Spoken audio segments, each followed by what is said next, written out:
Cousins રસોઈમાં આપનું હાર્દિક સ્વાગત છે। આજે હું તમને બ્રાઉની બનાવતા શીખવાડીશ।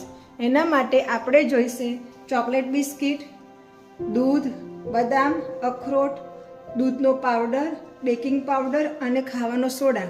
તો ચાલો આપણે બનાવવાનું શરૂ કરીએ। પ્રથમ આપણે બિસ્કિટને ગ્રાઇન્ડ કરી દઈશું।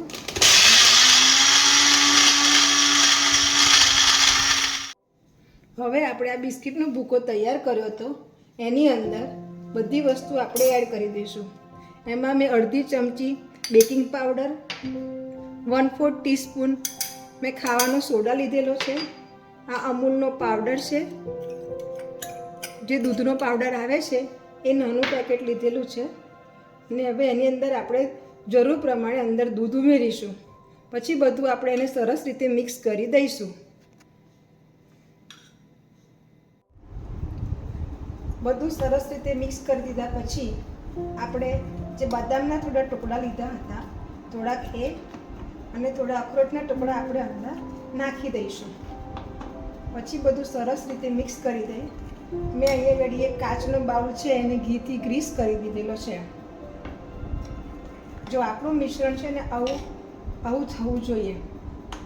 પછી આપણે એને 180 ડિગ્રીએ આપણે એને 10 મિનિટ માટે ઓવનમાં મૂકી દઈશું।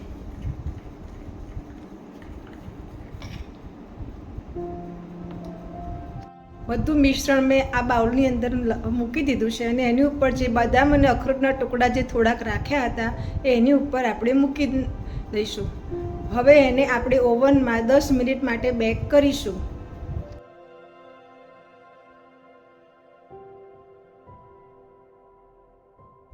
તમે જોઈ શકો છો કે 10 મિનિટની અંદર આપણી બ્રાઉની સરસ ફૂલીને તૈયાર થઈ ગઈ છે। તો ચાલો આપણે એને સર્વ કરી દઈએ। આપણી બ્રાઉની બનીને તૈયાર થઈ ગઈ છે। એકદમ સોફ્ટ અને ખાવાની મજા પડી જાય એવી આ બ્રાઉની તૈયાર થઈ છે। જો તમને મારી આ રેસીપી ગમી હોય તો કઝિન્સ રસોઈને લાઈક અને સબસ્ક્રાઈબ કરવાનું ભૂલશો નહીં।